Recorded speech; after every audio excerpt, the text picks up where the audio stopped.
જો તમે ગીર સોમનાથ અને દીવના બીચ પર ફરવા જવાનો પ્લાન બનાવી રહ્યા હો તો ન જતા, કેમ કે 31 ઓગસ્ટ સુધી આ બીચ પર લોકોની અવરજવર પર પ્રતિબંધ મૂકી દેવાયો છે.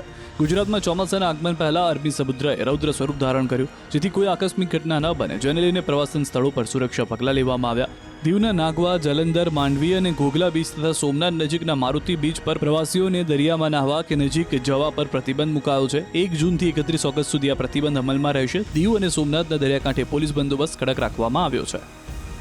એમાં જાણી દઉં કે છેલ્લા લગભગ એક અઠવાડિયાથી સોમનાથના દરિયામાં કરંટ છે અને કરંટના આધારે દરિયાના મોજાઓ ખૂબ ઊંચા ઉછળે છે અને એના લીધે જે પબ્લિક નાહવા જાય છે તો એવો કદાચ બની શકે પ્રસંગ કે દરિયામાં આવીને નાહતા હોય તો દરિયો ખેંચી જાય અને આકસ્મિક પ્રસંગ બની અને મૃત્યુ પણ નીપજી શકે છે. એટલે જેની તકેદારી લઈ અમે છેલ્લા 4-5 દિવસથી લોકોને દરિયા પર નાહવા જવાનો પ્રતિબંધ મૂકી દે છે. ત્યાં કોઈને પણ જવા દેવામાં આવતા નથી.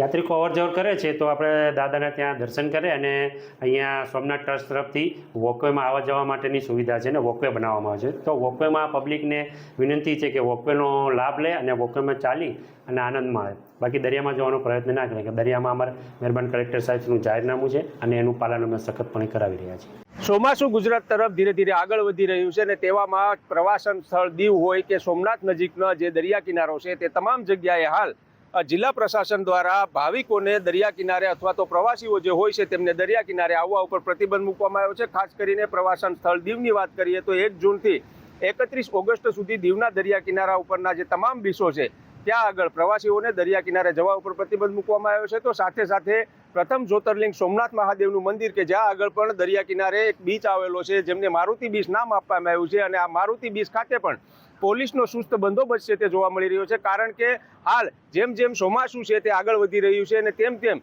અરબી સમુદ્ર છે તે ધીરે ધીરે ટપ થતો જતો હોય છે. અરબી સમુદ્રની અંદર ભારે કરંટ છે તે જોવા મળતો હોય છે અને તેમના કારણે જ અરબી સમુદ્ર કિનારે પર આવતા જે યાત્રિકો હોય છે, જે પ્રવાસીઓ હોય છે તેમને દરિયા કિનારા ઉપર ન જવા માટે પ્રતિબંધ ફરવામાં આવ્યો છે અને સાથે સાથે જિલ્લા પ્રશાસનની સૂચનાથી દરિયા કિનારા ઉપર પોલીસનો પણ સુસ્ત બંદોબસ્ત રાખવામાં આવ્યો છે. દિનેશ સોલંકી, ન્યૂઝ 18 ગુજરાતી, ગીર સોમનાથ.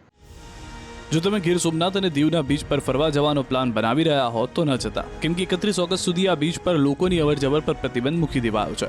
ગુજરાતમાં ચોમાસાના આગમન પહેલા અરબી સમુદ્રએ રૌદ્ર સ્વરૂપ ધારણ કર્યું, જેથી કોઈ આકસ્મિક ઘટના ન બને, જેને લઈને પ્રવાસન સ્થળો પર સુરક્ષા પગલાં લેવામાં આવ્યા. દીવના નાગવા, જલંધર, માંડવી અને ઘોઘલા બીચ તથા સોમનાથ નજીકના મારુતિ બીચ પર પ્રવાસીઓને દરિયામાં નહાવા કે નજીક જવા પર પ્રતિબંધ મુકાયો છે. 1 જૂનથી 31 ઓગસ્ટ સુધી આ પ્રતિબંધ અમલમાં રહેશે. દીવ અને સોમનાથના દરિયાકાંઠે પોલીસ બંદોબસ્ત કડક રાખવામાં આવ્યો છે. એમાં જાણી દઉં કે છેલ્લા લગભગ એક અઠવાડિયાથી સોમનાથના દરિયામાં કરંટ છે અને કરંટના આધારે દરિયાના મોજાઓ ખૂબ ઊંચા ઉછળે છે અને એના લીધે જે પબ્લિક નાહવા જાય છે તો એવો કદાચ બની શકે પ્રસંગ કે દરિયામાં આવીને નાહતા હોય તો દરિયો ખેંચી જાય અને આકસ્મિક પ્રસંગ બની અને મૃત્યુ પણ નીપજી શકે છે. એટલે જેની તકેદારી લઈ અમે છેલ્લા 4-5 દિવસથી લોકોને દરિયા પર નાહવા જવાનો પ્રતિબંધ મૂકી દે છે. ત્યાં કોઈને પણ જવા દેવામાં આવતા નથી. યાત્રિકો અવરજવર કરે છે તો આપણે દાદાના ત્યાં દર્શન કરે અને અહીંયા સોમનાથ ટ્રસ્ટ તરફથી વોકવેમાં આવવા જવા માટેની સુવિધા છે ને વોકવે બનાવવામાં આવે છે. તો વોકવેમાં પબ્લિકને વિનંતી છે કે વોકવેનો લાભ લે અને વોકવેમાં ચાલી અને આનંદ માણે. બાકી દરિયામાં જવાનો પ્રયત્ન ના કરે કે દરિયામાં અમારે મહેરબાન કલેક્ટર સાહેબનું જાહેરનામું છે અને એનું પાલન અમે સખતપણે કરાવી રહ્યા છીએ. ચોમાસું ગુજરાત તરફ ધીરે ધીરે આગળ વધી રહ્યું છે અને તેવામાં પ્રવાસન સ્થળ દીવ હોય કે સોમનાથ નજીકનો જે દરિયા કિનારો છે તે તમામ જગ્યાએ હાલ જિલ્લા પ્રશાસન દ્વારા ભાવિકોને દરિયા કિનારે અથવા તો પ્રવાસીઓ જે હોય છે તેમને દરિયા કિનારે આવવા ઉપર પ્રતિબંધ મૂકવામાં આવ્યો છે. ખાસ કરીને પ્રવાસન સ્થળ દીવની વાત કરીએ તો 1 જૂનથી 31 ઓગસ્ટ સુધી દીવના દરિયા કિનારા ઉપરના જે તમામ બીચો છે ત્યાં આગળ પ્રવાસીઓને દરિયા કિનારે જવા ઉપર પ્રતિબંધ મૂકવામાં આવ્યો છે. તો સાથે સાથે પ્રથમ જ્યોતિર્લિંગ સોમનાથ મહાદેવનું મંદિર કે જ્યાં આગળ પણ દરિયા કિનારે એક બીચ આવેલો છે જેમને મારુતિ બીચ નામ આપવામાં આવ્યું છે અને આ મારુતિ બીચ ખાતે પણ પોલીસનો સુસ્ત બંદોબસ્ત છે તે જોવા મળી રહ્યો છે. કારણ કે હાલ જેમ જેમ ચોમાસું છે તે આગળ વધી રહ્યું છે અને તેમ તેમ અરબી સમુદ્ર છે તે ધીરે ધીરે ટપ થતો જતો હોય છે. અરબી સમુદ્રની અંદર ભારે કરંટ છે તે જોવા મળતો હોય છે અને તેમના કારણે જ અરબી સમુદ્ર કિનારે પર આવતા જે યાત્રિકો હોય છે, જે પ્રવાસીઓ હોય છે તેમને દરિયા કિનારા ઉપર ન જવા માટે પ્રતિબંધ ફરવામાં આવ્યો છે અને સાથે સાથે જિલ્લા પ્રશાસનની સૂચનાથી દરિયા કિનારા ઉપર પોલીસનો પણ સુસ્ત બંદોબસ્ત રાખવામાં આવ્યો છે.